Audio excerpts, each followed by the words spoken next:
ومين فينا طول الوقت ما يحبش إن بيته يكون شكله حلو وكمان يستمتع ببعض الحيل المنزلية اللي تسهل عليه روتين البيت. السلام عليكم وهلو هلو، مساء السعادة على أميرات الأمارات، اخواتي اللي وحشوني جدا جدا جدا. يا رب تكونوا بخير النهاردة وكل أيامكم يا رب تكون سعادة، اللهم أمين. أهلا بيكم النهاردة في فيديو جديد. فيديو معانا سيدة جديدة، سيدة فرنسية، أفكارها بجد في منتهى الجمال، من تغييرات وأفكار ديكورات بسيطة وسهلة جدا نقدر ننفذها، وكمان بعض الحيل المنزلية اللي تسهل علينا وتخلي بيتنا شكله أفضل. تعالوا قبل ما ندخل في التفاصيل أرحب بتعليقاتكم. أحلى مروة الجميلة من مصر، بشكرك على تعليقك وإن شاء الله عند حسن ظنك دايما. أحلى رورو طبعا، رندا وحبيبتي منمن، وأحلى نونو، اخواتي اللي دايما منوريني كلكم بجد على راسي من فوق. بشكركم على وجودكم الدايم، بتمنى لكم الخير دايما يا أميراتي. وما تنسوش بقى النهاردة كمان اللايك بتاعكم وتعليقكم واشتراككم والسبسكرايب اللي تحت الفيديو. ولو أول مرة تكتبي لي تعليق قوليلي اسمك كمان علشان أرحب بيكي إن شاء الله في الفيديوهات الجاية. يلا بينا بقى نبدأ كده حكاية النهاردة مع سيدة بجد في منتهى البساطة والجمال والتغييرات. يعني أنا شايفة إن هي سهلة قوي إن احنا نقدر نستفيد بيها احنا كمان وننفذها، مش الحاجات الخزعبلية اللي تبقى صعبة في التنفيذ. ده كان أول تغيير هي عملته، في تغيير الأساس بتاعها كله للون الخشبي المميز الجميل جدا، وهنتابع معاه كمان تغييرات تانية في الأساس. لكن تعالوا نشوف هنا كمان تغييرها لغرفة اللاندري.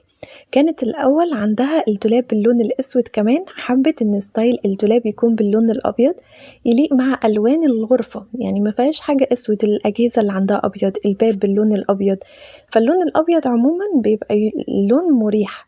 ففضلت ان هي تغير الدولاب بتاعها اللي فيه تنظيمات الادوات المنظفات كلها، وكمان غيرت من الباسكت، يعني تبقى كده عملت كل حاجة بطريقة تكون شيك جدا وتخلي المكان كله متناسق. حتى البوكسات اللي استخدمتها او الباسكت بتاع الغسيل في اللون اللي داخل فيه زي الخشب، فلذيذ جدا جدا.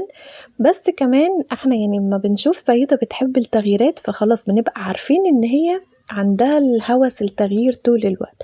طبعا بتقعد عليه فترة لكن بعد كده ممكن تحس بالملل فتعمل شوية تغييرات تانية، وده فعلا اللي هي عملته بمساعدة ابنها لما بدأت تتخلص من الستيكرز أو ورق الحائط اللي كانت عاملاه خلفية، وبدأت تعمل شكل تاني ولون تاني مع كمان الوزر أو الفريم الخشب، وتغير كمان من لون الخلفية يبقى أفتح، بحيث ان تخلي كمان الغرفة تنطقها اكتر وتخليها تكون هادية اكتر. ده اللي عملته، واستخدمت منظمات كمان جديدة عشان تخلي شكل الغرفة بالطريقة الحلوة جدا دي. من الحيل بقى اللذيذة الحلوة، لو انتوا عندكم باسكت من الخوص او عارفين انتوا الحاجات اللي بتبقى هاند ميد والحاجات دي، طبعا بيبقى شكلها لذيذ قوي في البيت. طريقة سهلة وانا يعني نفسي يعني كنت اول مرة اعرفها، ان احنا لو في اي تطبيق او اي تنيات فيها ومخلية شكلها ما بقاش حلو زي الاول، بدأت ان هي تجيب مية سخنة تحطها فيها، وبدأت تحط حاجات بحيث ان هي تفردها، يعني حطت جوه قماش، حطت جوه شكل الكون ده بحيث ان هو يفرد الباسكت بتاعها، وحطت فيه المية وبتسيبه يوم كامل، بيرجع الباسكت زي ما هو ياخد وضعه الاولاني ويرجع زي ما هو مفيش فيه اي تنيات. فده حل سحري، نقدر كمان لو عندكم مشكلة تستفيدوا بحيلة زي دي. عندها كمان برضو كام حيلة لذيذة كده من حيل المطبخ. يعني احنا وقفتنا طول النهار في المطبخ بنحب ان احنا نعمل شوية تغييرات فيه، وكمان بنحاول على قد ما نقدر يكون شكله ألطف. يعني هي اللي عملته غيرت الشكل بتاع البوتلز بتاعة الصابون، دي برضو حيلة احنا بنشوفها كتير قوي، حتى تقدروا تعملوها انتوا بايديكم في البيت من بعض الحاجات زي الجبس او الافكار الستيكرز والحاجات دي، تجددوا من شكل البوتل بتاعتكم. الفوطة مثلا اللي احنا بنحطها عند الحوض ممكن نحطها في هوك داخلي في الضرفة، كمان حتى الاسبونج بتاعة المواعين ممكن نحطها في هوك برضو داخل الحوض بحيث ما تبقاش باينة. كل دي حاجات بتخلي شكل الحوض بتاعنا يكون شكله لذيذ اكتر، فده اللي هي استخدمته للمطبخ عندها. كمان برضو الكوفي كورنر عندها حبت تعمل فيه ديكور كمان يكون حلو، ما بين بقى احنا بنشوف منها حيل وما بين بنشوف افكار تغييرات وديكورات وترتيبات كمان منها، فهي سيدة كده شاملة لكل حاجة. دايمًا لمّا كنا بنقول إن إحنا ممكن نعمل فكرة coffee corner لذيذ عندنا في المطبخ، بيبقى حلو إن إحنا نحط معاه مثلًا زرع، بيبقى حلو نحط تابلو أو نحط كلمات عبارات تدل على الcoffee وكده، تدّي شكل لذيذ أوي للcorner بتاعكم. فده اللي هي عملته، جابت القطعة اللي هي الخشب الرفيّعة، خدت كام قطعة مقاس كده متساوي، وبدأت تجيب الletters الEnglish كمان الشكل الخشبي، وبدأت تثبِّت كلمات سواء بقى بالEnglish أو باللغة اللي هي بتاعتها الفرنساوي، أو ممكن تكتبوها كمان تجيبوا حروف عربي، بحيث إن أنتم تعملوا تعليقة لذيذة أوي للمكان بإيديكم. غير طبعًا في تابلوهات وحاجات بتبقى جاهزة على طول تقدروا إن أنتم تجيبوها تكون مخصصة للمكان ده، فدي برضه كانت فكرة بسيطة وسهلة أوي منها تقدروا أنتم كمان برضه تنفذوها. ندخل معاها بقى على جزء ترتيب كده حلو واستغلال للمساحات اللي عندنا. بصوا بداية كده أول ما فتحت الدولاب الواحد يعني ممكن إحنا كمان عندنا في البيت بنكون معرضين للموقف ده، أول ما بتفتحي دولاب ولا درج ولا ضرفة تحسي إن المكان بتتخضي من منظره، بتبقي عايزة على قد ما تقدري بس تنظميه علشان أول ما تفتحيه تحسي إنك مرتاحة كفاية، بس من بعيد إن إحنا نبقى الموضوع سهل علينا ونلاقي الحاجات بتاعتنا بسهولة ونوفر مساحات أكتر، بندور بس أهم حاجة إن الشكل يكون لطيف. فده اللي عملته. الجزء اللي تحت عندها مجموعة من الألعاب والكتب والأوراق وكده، نظمت المكان، وشوفوا حتى وفرت مساحة في الدرج اللي تحت. هنشوف التنظيم اللي هتعمله بعد كده، وكمان لاحظوا إن هي ما تعبتش نفسها وعملت الكلام ده كله في يوم واحد، نزلت كل اللي موجود وبعدين يمين يساعدني بقى عشان أرجع كل حاجة مكانها. فما ترهقوش كمان نفسكم، قسموا الموضوع على كذا يوم وكذا مرحلة علشان تقدروا تعملوه على أكمل وجه من غير ما انتوا تتعبوا. ربنا يديكم الصحة والعافية بإذن الله يا رب. فده اللي عملته في أول مكان الألعاب، وفضت الدرج اللي تحت وفرت مساحة زيادة، وبدأت تعمل ترتيباتها في المكان اللي فوق للكوبايات بحيث انها تستخدم طرق اسهل في التنظيم كمان، زي الرفوف اللي احنا قلنا عليها. الكوبايات ممكن تحطها بطريقة توفر لها مساحات اكتر، بحيث ان هي تحطها مثلا فوق بعض او تدخلهم في بعض فتوفر مساحة لطقم تاني تحطه. والمكان اللي كانت حاطة فيه الفوط بتاعة السفرة بدأت تحطه في فوط السفرة بوكسات في الدرج اللي هي فضته. دي كمان فكرة الفناجين اللي تقدروا توفروا بيها مساحات، بدل ما تحطوا الكوبايات جنب بعضها لا تقدروا تعملوها بشكل متداخل.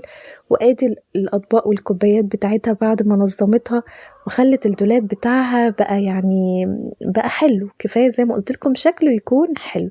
ده اللي احنا بندور عليه، وخلت مساحات اكتر لحاجات عندها بطريقة لذيذة. نرجع معاها تاني لأفكار الديكورات كمان. فكرة البوكسات، لو انتوا من الناس اللي بتحب تستخدم بوكسات يكون شكلها لذيذ في البيت تقدروا تستخدموها بكذا فكرة. ممكن تحطوا منها تحطوا جواها زي الثرو مثلا يكون طرفه كده نازل لبره، تقدروا تحطوا جواها كوشنز، تقدروا ترتبوا الانواع الثرو المختلفه اللي بتحطوها على البافات او الكنب، تقدروا تطبقوها بطريقه لذيذه جوه الباسكت. ممكن تحطوا فيه زرع، ممكن كمان تخفوا جواه مجموعه من السلوك، عندنا فيش كهرباء كتير ومشترك ومش عارفه وصلات ايه وايه وايه، نقدر نحطهم في بوكس زي ده نخلي شكل المكان ألطف. أو ممكن نحط بوكس فاضي ننظم فيه ألعاب، يعني استخدامه كديكور وتنظيم ليه أفكار كتيرة جدا جدا. كمان برضو عجبني فكرتها اللذيذة ان هي تعمل فازة بالحجم اللي هي شايفاه يكون مناسب لديكورات البيت عندها ويكون حجم لايق معاها ومع مساحة البيت. فلو جبت فازة بحجم صغير مش هتبقى باينة جنب الحاجات اللي عندي، فممكن انا اعملها بطريقة اكبر شوية وتكون سهلة في نفس الوقت ان انا انفذها.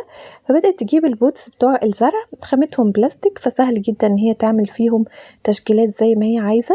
فتحت واحدة من فوق بحيث ان هي تبقى ده مكان الفازة اللي هتحط فيه الورد او الحاجات بتاعتها، وثبتت الاتنين مع بعض.